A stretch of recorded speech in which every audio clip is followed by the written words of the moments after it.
ये कहानी बड़ी अजीब है और ये कहानी बड़ी सच है। और ये कहानी एक आदमी के साथ नहीं, परमात्मा ने करीब करीब हर आदमी के साथ खेली हुई है।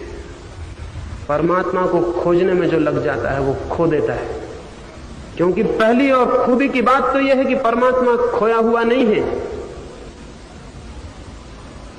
तो जो उसे खोजने निकल जाता है वो भटक जाता है। पहले तो ये देखना जरूरी है कि ताला लगा भी है या नहीं। लेकिन हम बहुत समझदार हैं। हम या तो धन खोजते हैं, पद और प्रतिष्ठा खोजते हैं, और या फिर ऊब कर परेशानी में, बुढ़ापे में, थकी हालत में, निराशा में, असफलता में, विफलता में फिर परमात्मा को खोजने लगते हैं। परमात्मा को कभी नहीं खोजा जा सकता, क्योंकि खोजने वाला आदमी बहुत छोटा है और जिसे खोजना है वो विराट है। छोटा सा आदमी विराट को कैसे खोज सकेगा? तो फिर आदमी जब नहीं खोज पाता है परमात्मा को, तो झूठे परमात्मा खुद ही गढ़ लेता है, खुद ही बना लेता है, अपने हाथ पे खड़े कर लेता है। जब आदमी असफल हो जाता है और नहीं खोज पाता है तो खुद खड़े कर लेता है। हमने बहुत से भगवान बना लिए, इसीलिए तो हिंदुओं के भगवान अलग हैं और मुसलमानों के अलग, और ईसाइयों के अलग और जैनों के अलग। भगवान भी बहुत प्रकार के हो सकते हैं, परमात्मा भी बहुत प्रकार का हो सकता है, सत्य भी बहुत प्रकार का हो सकता है। लेकिन नहीं, चूंकि आदमी बहुत प्रकार के हैं इसलिए सत्य को भी उन्होंने बहुत प्रकारों में गढ़ लिया है। और ये गढ़े हुए सत्य, ये होममेड घर में बनाए गए सत्य झगड़ों का केंद्र हो गए। इतने धर्म हो सकते हैं, इतने मंदिर और मस्जिद हो सकते हैं? नहीं हो सकते, लेकिन आदमी ने उनको गढ़ लिया इसलिए वो हैं। और आदमी जो भी बना लेगा, और आदमी जो भी निर्मित कर लेगा, और आदमी जिस चीज की भी सृष्टि करेगा, वो सृष्टि आदमी से बड़ी नहीं हो सकती। हम जो भी बनाएंगे वो हमसे बड़ा नहीं हो सकता है। इसलिए हमारे मंदिर हमसे छोटे हैं और हमारे गढ़े हुए भगवान भी हमसे छोटे पड़ जाते हैं। इसलिए भगवान के नाम पर हम लड़ तो सकते हैं लेकिन प्रेम नहीं कर सकते, क्योंकि हमारे गढ़े हुए भगवान, जब हम ही प्रेम करने में असमर्थ हैं तो हमारे गढ़े हुए भगवान भी आधार नहीं बन सकते हैं प्रेम के। इसलिए हम अपने भगवानों को लेकर युद्ध कर सकते हैं, हिंसा कर सकते हैं, मार सकते हैं और मर सकते हैं, लेकिन जी नहीं सकते। हमारा सब गढ़ा हुआ हमसे छोटा सिद्ध होता है। एक चर्च में एक रात एक आदमी ने द्वार खटखटाया, दरवाजे खुले। उस पादरी ने दरवाजे खोल कर देखा कि कोई काली चमड़ी का आदमी खड़ा हुआ है। वो चर्च सफेद चमड़ी के लोगों का चर्च था, वहां काली चमड़ी के लोगों के लिए कोई इजाजत न थी। अब तक ऐसा मंदिर नहीं बन पाया है जो सबके लिए हो। तो उस पादरी ने कहा, लौट जाओ वापस, क्या करने के लिए इतनी रात में यहां आए हो? उस आदमी ने कहा, हो सकता है मैंने सोचा रात में तुम मुझे न पहचान पाओ और मुझे भीतर चले जाने दो। दिन में तो मेरा घुसना मुश्किल था, मेरी चमड़ी घोषणा करती है कि मैं काला हूं, लेकिन मेरे मन में भी भगवान के लिए प्रार्थना उठती है और मेरे मन में भी खोज पैदा होती है, और मैं भी प्यासा हूं और पानी की खोज में निकला हूं। क्या मुझे भीतर ना आने दोगे?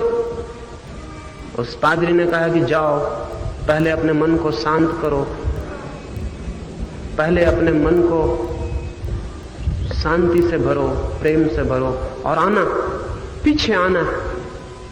जब तुम्हारा मन स्वच्छ और निर्मल हो जाए तो फिर मैं तुम्हें परमात्मा तक जाने दूंगा। अभी क्या करोगे? बिना मन के निर्दोष हुए कौन परमात्मा तक जा सकता है? इसलिए वापस लौट जाओ। वह आदमी वापस लौट गया। 2-3 महीने बीत गए, वो दोबारा नहीं आया। उस पादरी ने सोचा कि वो आएगा भी नहीं। उसने शर्त ऐसी लगा दी थी कि अब आने की कोई गुंजाइश न थी, न होगा मन निर्दोष, न वो आएगा। लेकिन एक दिन रास्ते पर वो आदमी मिल गया, वो नीग्रो मिल गया। उसे देख के वो पादरी हैरान हुआ। उसकी चाल बदल गई थी, उसकी आंखें बदल गई थी, उसका चेहरा बदल गया था, उसका सब कुछ बदला हुआ मालूम पड़ता था। वो कोई और आदमी हो गया। उसके चारों तरफ एक रोशनी और शांति मालूम पड़ती थी, उसके चारों तरफ एक प्रेम झरता हुआ दिखता था। उस पादरी ने उसे रोका और पूछा कि तुम दोबारा नहीं आए? उस आदमी ने कहा मैं तो आता था, लेकिन परमात्मा ने आने से रोक दिया। उस पादरी ने कहा क्या मतलब? वो नीग्रो बोला, जब मैंने अपने मन को निर्दोष करने के प्रयास किए और जब मैं शांत हो गया और जब मेरा हृदय प्रेम से भर गया, तो एक रात सपने में मुझे भगवान दिखाई पड़े और उन्होंने मुझसे पूछा कि क्यों तू प्रार्थनाएं कर रहा है और क्यों मन को शांत और निर्दोष कर रहा है, क्या चाहता है? तो मैंने उनसे कहा हमारे गांव में जो चर्च है मैं उसमें प्रवेश चाहता हूं। तो भगवान हंसने लगे और उसने कहा कि तू बिल्कुल पागल है, 10 साल से मैं भी कोशिश कर रहा हूं उस मंदिर में घुसने की। वो पादरी मुझे नहीं घुसने देता, तुझे कैसे घुसने देता? तू बिल्कुल ना समझ है, ये ख्याल छोड़ दे। तू और कोई वरदान मांग तो मैं पूरा कर दूं, लेकिन ये वरदान मैं भी नहीं दे सकता हूं जब मैं ही नहीं घुस पाता। तुझे उस मंदिर में प्रवेश दिलवाने में असमर्थ हूं। और मैं आपसे कहता हूं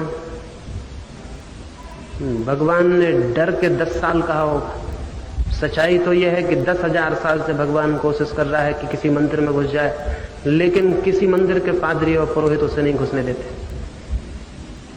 असल में आज तक भगवान किसी मंदिर में प्रवेश नहीं पा सका है और ना आगे पा सकेगा,